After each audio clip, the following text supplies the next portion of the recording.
দেখো এখনও চারিদিকে ঠিকমতো করে আলোই ফোটেনি, মানে কতটা সকাল হয়ে আছে। এখন সকাল বলবো না, ভোরই বলবো।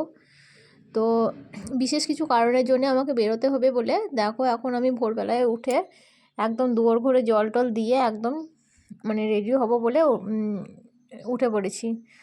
তো তোমাদের একটু সকালটা দেখিয়ে দিলাম। তখন দেখো ভালো করে আলো ফোটেনি, কেমন অন্ধকার টাইপের হয়ে আছে। আর আমার ঘরে দেখো চারিদিকে লাইট জ্বলছে এখনও। তো গুড মর্নিং ফ্রেন্ডস, আশা করি তোমরা সবাই ভালো আছো, আমিও ভালো আছি। Welcome back to my channel Debashree Dinlipi. আর দেখো একদম ব্রাশ করছি, সেই অবস্থা থেকে তোমাদের সাথে ভিডিওটা স্টার্ট করেছি। তো চলো কতদূর শেয়ার করতে পারছি দেখো ভিডিওটা। দেখেছো একদম ভোরবেলা। আর আজকে বাড়ি ফিরবো, বাড়ি ফিরে আবার গঙ্গা স্নানে যেতে হবে। তো সমস্ত কিছু মিলিয়ে অনেকটা সকালে বেরিয়ে পড়েছি। দেখো বাস ধরবার উদ্দেশ্যে বাস স্ট্যান্ডে যাচ্ছি। আর অনেক দিন পরে না আমি আর বর দুজনে মিলে বাস স্ট্যান্ডে যাচ্ছি বাস ধরবার জন্যে।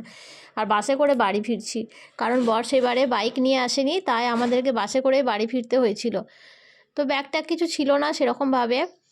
আর 6:15-তে আমরা বেরিয়েছিলাম বাড়ি থেকে। আর বাস স্ট্যান্ডে এসে একটা খুব সুন্দর দৃশ্য দেখতে পেলাম, সেটাই তোমাদের সাথে আমি শেয়ার করছি।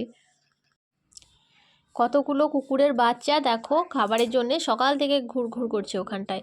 তো সবাই চা বিস্কুট খাচ্ছে আর ওদেরকে দেবে একটু একটু করে, তো সেই জন্যে ওরা মানে অপেক্ষা করছে। দেখো খুব ভালো লাগছিলো, সেটাই তোমাদের সাথে শেয়ার করলাম।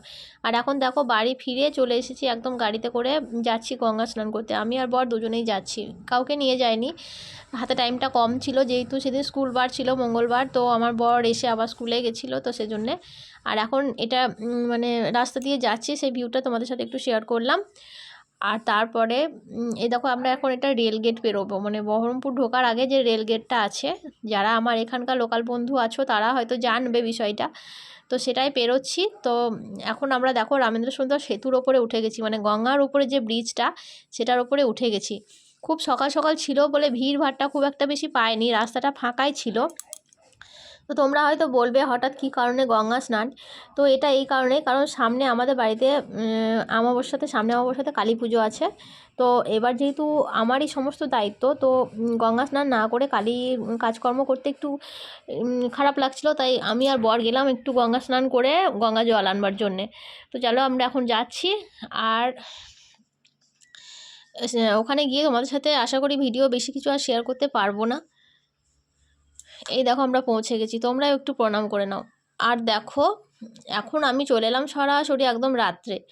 তো রাত্রে আমাদের বাড়িতে আমি ডিনারে কিছু বানাইনি, তো রাত্রে আনা হয়েছিল লাচ্চা পরোটা, রুমালি রুটি আর তড়কা। তো সেই কারণেই সেগুলো আমি বের করে নিচ্ছি আর কি প্যাকেট থেকে। আর আমার মেয়েরা বসে আছে, ওদেরকে দিয়ে দেবো, ফার্স্টে ওদেরকে দিয়ে দেবো। আর তোমরা হয়তো বলবে যে এগুলো তোমরা নিয়ে এসেছো, তোমার শাশুড়ি মা কী খাবে। তো মা খেয়েছিল বাড়িতে হাতে তৈরি রুটি, আর একটু দিনে সয়াবিন আলুর তরকারি ছিল, আর মিষ্টি। এগুলো দিয়ে মায়ের ডিনারটা হয়ে গেছে, আর আমরা এগুলো খেয়ে নিয়েছিলাম। তো তরকাটায় কতটা পরিমাণে তেল আছে সেটা দেখো, মানে প্রচুর পরিমাণে তেল না বাটার এগুলো কি আমি বুঝতেও পারছি না ঠিক। খেতে নিঃসন্দেহে টেস্টি ছিল, মানে খেতে খুব ভালো, কিন্তু প্রচুর পরিমাণে তেল, অয়েলি খাবার ছিল। আমি তাই মেয়েদেরকে বলছিলাম যে এতটা পরিমাণে তেল খাওয়া কি স্বাস্থ্যকর। মানে এটা আনা হয়েছিল আমাদের এখানকার লোকাল একটা রেস্টুরেন্ট খানা খাজানা বলে, সেখান থেকে। তো সেখানকার তরকাটা রুমালি রুটিটা বেশ ভালো হয় বলে সেটাই আমি নিয়ে এসেছিলাম। দেখো তেলটা তোমাদের সাথে আমি একটু শেয়ার করে দিলাম, এত পরিমাণে তেল, মানে ভীষণ একদম চ্যাপচ্যাপ করছিল। তো চলো বন্ধুরা, আশা করি ভিডিওটা তোমাদের ভালো লেগেছে। ভালো লাগলে লাইক কমেন্ট শেয়ার করে দিও, নতুন বন্ধুরা পাশে থেকো। আর যারা অলরেডি পুরনো বন্ধু আমার পাশে আছো তাদেরকে জানাই অসংখ্য ধন্যবাদ। তো দেখো লাচ্চা পরোটাটাও খেতে খুব টেস্টি ছিল, আর রুমালি রুটি। তো আমার ছোটো মেয়ে তো গোটা খেতে পারবে না বলে ছোটো মেয়েকে হাফ দিয়েছিলাম, আর বড় মেয়েকে একটাই দিলাম। চলো বন্ধুরা, আজকে ভিডিওটা এই পর্যন্তই। সবাই ভালো থেকো, সুস্থ থেকো।